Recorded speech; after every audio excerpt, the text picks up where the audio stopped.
One important pillar of health research in Canada is the federal government's strategy for patient-oriented research, usually just called SPORE. What is SPORE, and what does it do? And how can it help to make sure that patients are at the heart of health research? This is Episode 5 of Pep Talks, the Patient Engagement Podcast. In this episode, I talked to Nancy Mason-MacLellan, Manager of Major Initiatives, Strategy for Patient-Oriented Research, SPORE, at the Canadian Institutes of Health Research, CIHR. I first asked her to define patient-oriented research and explain how SPORE fits into this world. Well, that's a great question because I'm pretty passionate about patient-oriented research, and I'm very fortunate to be able to be the manager at the federal organization for health research, the Canadian Institutes of Health Research, and Canada's strategy for patient-oriented research is an important file that is looking to change how research is done and the research continuum to engage individuals that perhaps haven't been engaged in research before, be it patients, decision makers, policymakers, and clinicians in some instances. So the definition of patient-oriented research as outlined in the SPORE Patient Engagement Framework, a document that's available online and was published in the summer of 2014, states that patient-oriented research refers to a continuum of research that engages patients as partners, and that's the key part here. It focuses on patient-identified priorities and improves patient outcomes. This research is seen to be conducted by multidisciplinary teams in partnership with relevant stakeholders and aims to apply the knowledge generated to improve healthcare systems and practices. So the key piece there is that patients are partners, they're part of the research team, and that research team includes a variety of different kinds of stakeholders. Those stakeholders being the policymakers or decision makers, clinicians, researchers, patients themselves, and the term patient is actually quite broad as well. It's an overarching term that's inclusive of individuals with personal experience of a health issue, and that includes informal care providers, including family and friends. So I think that's an important piece here in recognition that some patients may not be able to share their voice or have a voice, whether they're young children or people that are not able to interact with the team and would prefer that someone interact on their behalf. So it's important that we recognize that that term patient is a broad term and is not necessarily the actual individual that perhaps has a health condition or has that interaction themselves with the healthcare system. SPORE is a funding program, as I mentioned, within the Canadian Institutes of Health Research. It's a large initiative at almost $60 million of research funding per year that's offered through CIHR. It is comprised of several initiatives or several components, and those would be support units, which are organizations that exist in each province, as well as, for now, the Northwest Territories. We have research networks, which is large pan-Canadian groups focusing in on either a chronic condition, mental health, primary care. And we have 7 of those such networks ongoing right now. We have patient engagement, obviously, is a key piece and element to patient-oriented research and SPORE in general. We have capacity development, which is an important piece, and that capacity is not only at the academic level, while obviously it's important for researchers to understand patient-oriented research approaches and how to appropriately engage in bringing patients onto research teams. It's an acknowledgement that decision makers are perhaps new to the research space, and they are learning about how to do that. There also have patients, obviously, coming up to speed on what research is and how to conduct research and a variety of terms from a research perspective. We have clinical trials that are an important piece of SPORE, as well as what we call enabling platforms or enabling functions, which are quite specifically our Sport Evidence Alliance, which is a systematic review and clinical guidelines support and research team, as well as the Canadian Data Platform, which is a pan-Canadian data network that links in and supports the rest of the components previously mentioned. So those are the initiatives of SPORE, and they support the patient-oriented research space by either doing research, facilitating research, or supporting research. Awesome. Can you tell me about maybe one or two examples of successes realized as a result of the strategy so far? Yeah, it's hard to narrow it down for sure. We're well into this strategy, having it announced in August 2011. We're at the 9-ish year mark of this, but also recognizing that research takes time to result in outcomes and impact. I would say that one of the biggest successes, or most important successes, is we are seeing the paradigm shift in research around the engagement of patients and the variety of stakeholders that are engaged in patient-oriented research. While perhaps not a tangible piece or a tangible success, it is an important one, because if this wasn't taking hold, a lot of this effort would be for naught. And what we are hearing for those that are engaging in patient-oriented research, that it makes so much sense for them. While it may be a bit more complex in its approach, it is the way to go. It is the right way to do health research, to understand what the patient-identified priorities are, and understand with the health system what kind of practices and policy changes are important to the system and will be supported by the system. So I would say that in itself is a success. We are seeing partnership and engagement across all provinces and territories at the Ministry of Health level. We're engaging with other funders, so like-minded funders at the provincial and territorial level, and that continued sustained engagement as well is a success. We have hundreds of partners that are engaged in SPORE at a variety of levels, be it in-kind support, where patient-oriented research is being housed within community organizations, and significant investments, financial investments in the research or the platforms themselves. So, perhaps not a tangible example of a change in practice at this juncture, or a specific change in the healthcare system per se, or a savings of dollars. I think the culture shift, which is what we were aiming to do, which will eventually have that important impact on health outcomes for all Canadians, is happening, and we're starting to see it. So let's talk a little bit about patient engagement. Is there a definition of patient engagement within the strategy for patient-oriented research, and sort of how does the patient engagement fit in? Absolutely, there is the definition. Again, I'll plug that patient engagement framework that exists, and within that framework, I think it's on page 4 or 5. It talks about a definition of that, and that's the meaningful and active collaboration in governance, priority setting, conducting research, as well as the knowledge translation of that research.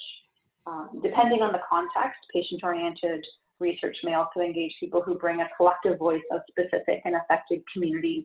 I think that's also an important piece to flag, is that not all individuals are okay with being, quote unquote, labeled as patients, and we need to recognize that, that communities come forward as communities. And so we engage with communities as well.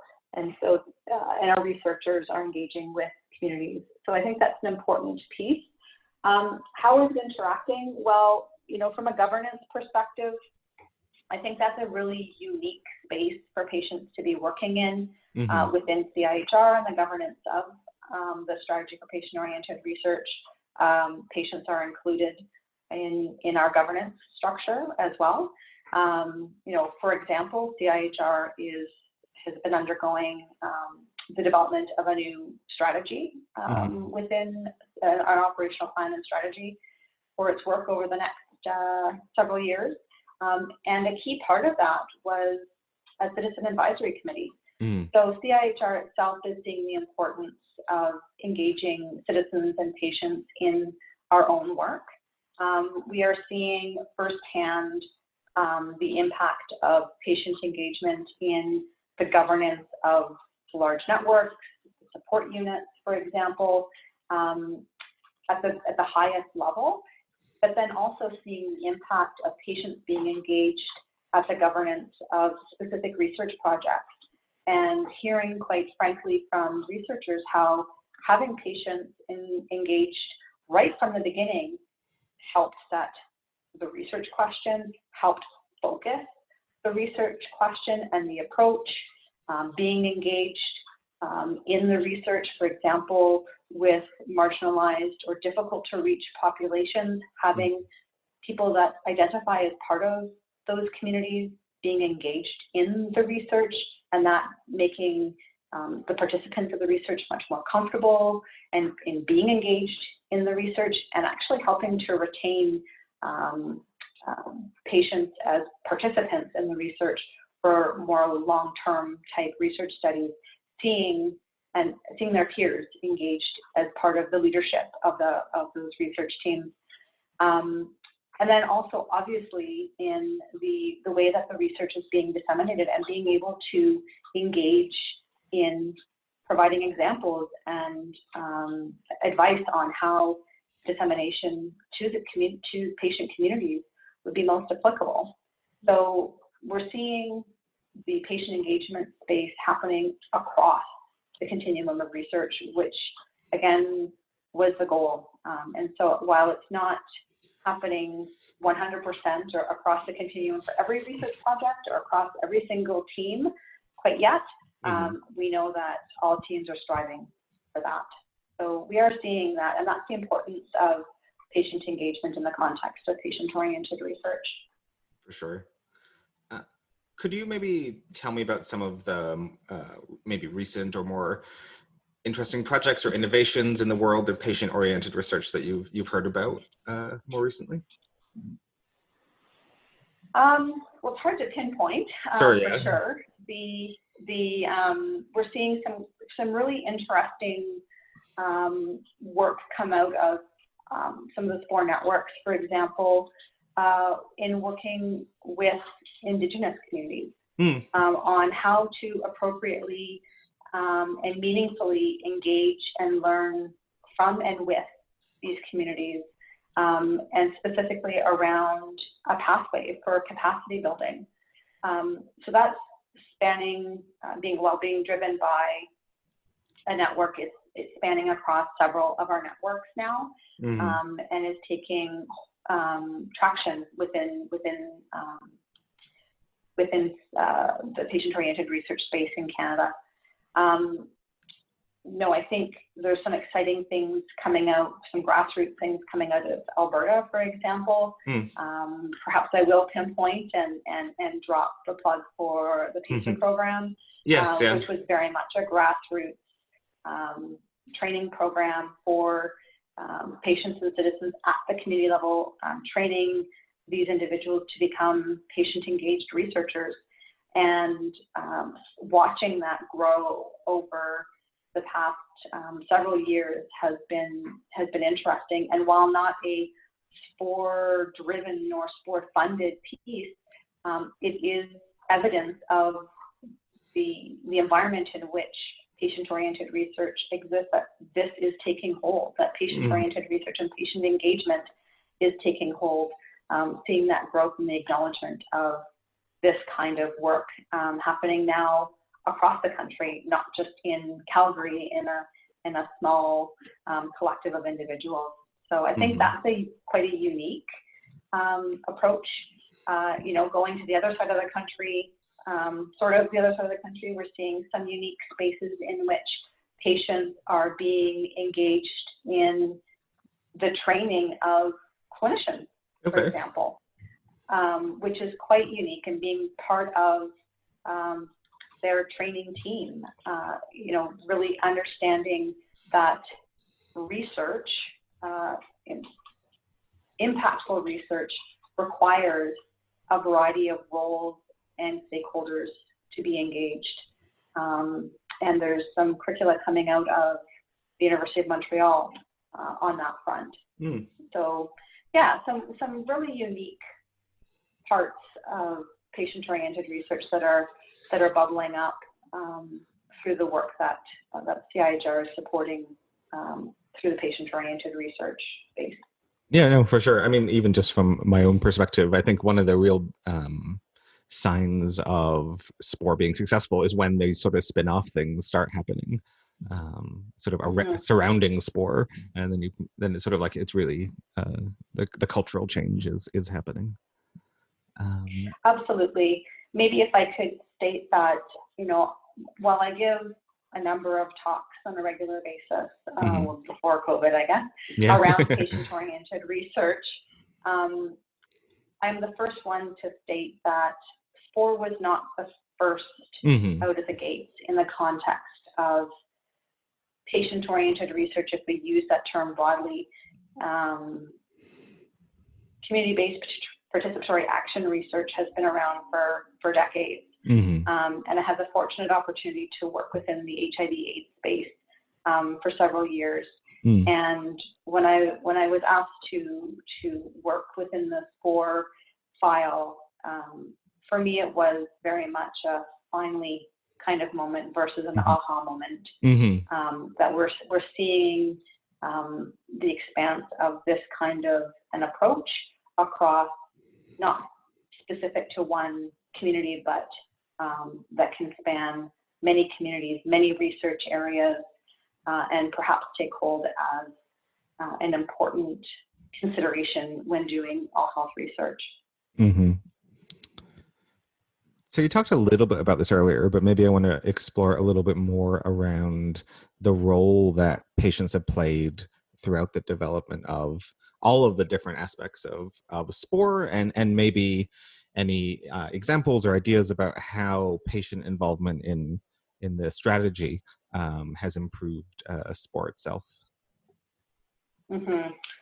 Yeah, it's been interesting. I guess if I start at the CIHR level, our national steering committee does include members that would identify themselves as patients. And, we have a fantastic relationship that has been built with those individuals. I would go so far as to state that one has really become a mentor for me about appropriate engagement and the kind of roles that individuals can play within governance and as an advocate for this kind of work and your organization, and maintain a close relationship with that individual, even outside of the SPORE space, just because it's recognized that this is about relationships.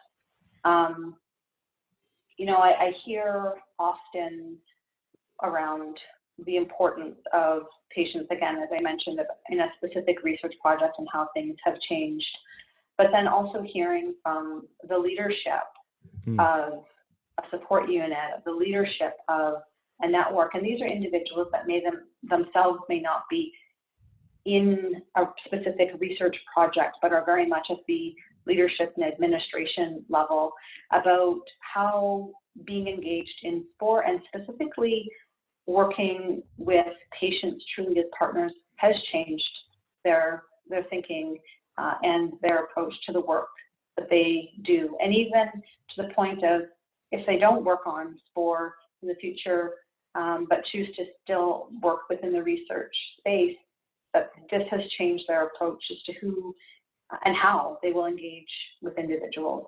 I think it really, engaging patients forces people to kind of step back and understand how would they themselves like to be engaged if they were approached to engage in something that perhaps they aren't usually a part of. And that's to be engaged as a human being and understand what that means, and understand that everyone has a life. They're not defined by their job. They're not defined by their health condition, that they're a human being, and that their considerations need to be taken into account when they're being engaged, when they're being approached. And so I think while not perhaps the intent of patients when being engaged in this space, it is an outcome of patients being engaged as partners, and truly seeing them being engaged as partners. I think that, as I mentioned, from a research perspective, patients being engaged have helped focus the research questions. Many patients are being engaged as ambassadors for a specific research team, and when a research team is going to a decision maker or a partner looking for funding or to a foundation, patients are there alongside to demonstrate the importance and engagement and impact that they are having, or the impact that's actually occurred on these communities as a result of the research. So yeah, I think we're seeing a variety of places and ways that patients have been engaged and have impacted research, the outcomes, which my own personal take on this, that this is improving what we set out to do in SPORE, and has helped with the evolution of this initiative. So let's maybe talk about the future a little bit. So the SPORE support units are moving towards phase 2 of their existence or implementation. Could you maybe talk about what some of these new features of phase 2 might be? Yeah, absolutely. So the support units were some of the first pieces of SPORE, if I can use colloquial terms, to kind of get out the door for SPORE. And it was seen as the importance of building that foundation within each jurisdiction to be able to support and hopefully sustain support for patient-oriented research. And when I use the word support, it's sort of a pun on the play for the acronym of used for support units. But it's not just from a financial perspective, it's also from an intellectual perspective to ensure that the expertise to conduct and facilitate patient-oriented research exists across the country. With regard to patient-oriented, or the support unit phase 2, talking very CIHR lingo, we do have a funding opportunity that exists, and that's how our funding goes out to the community. That funding opportunity does differ slightly from phase 1. What we have learned from the first phase of SPORE support units is the importance of engaging with the ministries of health within the academic system, as well as the patient communities within each jurisdiction. And so to that end, we understand the importance of access to data. And so there's a strong focus and maintenance of a data platform and services being continued from phase 1 to phase 2, for sure. We are seeing a more focused lens from phase 1 to phase 2 that is focusing in on a learning health system. And I know you've done an episode on the definition of learning health systems, and encourage folks to go and listen to that. And I think this is a nod to, again, the importance of the interaction of research and the health system, the importance of working in research that is important to the health system, but also the health system seeing the importance of research as a key piece of informing policy change, practice change, etc. We understand that capacity continues to be built.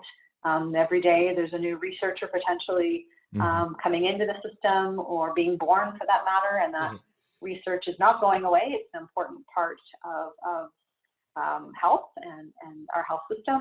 And so ensuring that there is opportunity and focus within the jurisdiction to be building capacity. This will work alongside with national patient-oriented research capacity development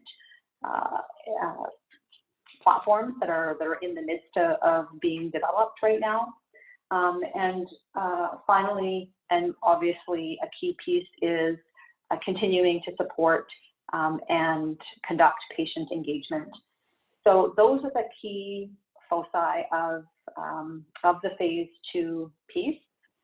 These are the pieces that CIHR will support through the SPORE funding that each jurisdiction can present through their application. We fully recognize that support units might be more than that within the jurisdictions, and so do not put barriers on what the partners can fund on that front. But we are focusing the CIHR SPORE funding on those 4 components. We do also recognize, and this was seen in phase 1 as well, obviously the importance of working across support units. While the support units are jurisdictionally based, and many of the funding partners to match the CIHR funding are within a jurisdiction, the importance of not siloing this kind of work has been in place all along. And to that end, there is an expectation that support units continue to work across support units. And I'm really proud to say that the work that CIHR has done to connect those support units has continued and will continue through what is called the Support Unit Council.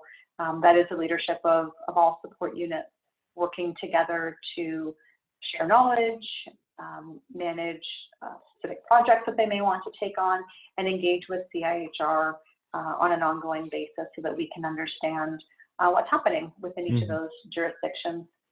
As well, an underlying support as to what their function is to support patient-oriented research, and an acknowledgement that SPORE funds, as I mentioned, a lot of other things than support units. There's a lot of research that's ongoing, and that the support units are to facilitate and support the research through SPORE, but as well as the patient-oriented research community that is broader than what is even funded through SPORE, recognizing that there is a limited amount of money within SPORE, and so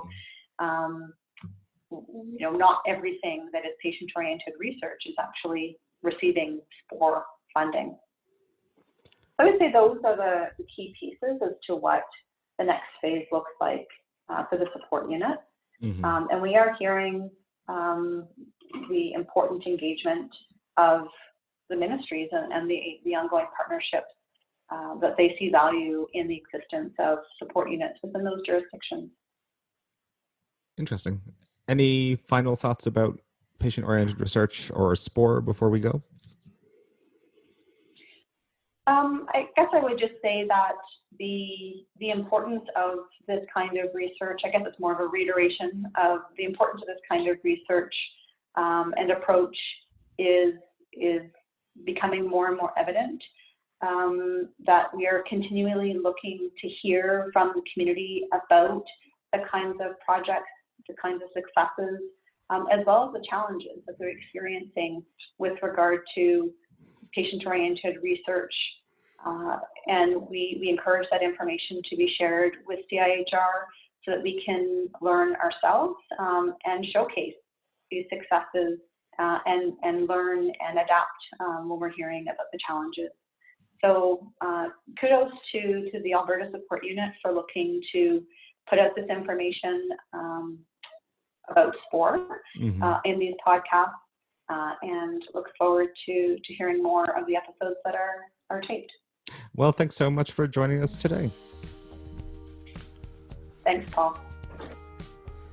Thanks so much for joining us for episode 5 of Pep Talks, the patient engagement podcast, brought to you by the Alberta Strategy for Patient-Oriented Research patient engagement platform.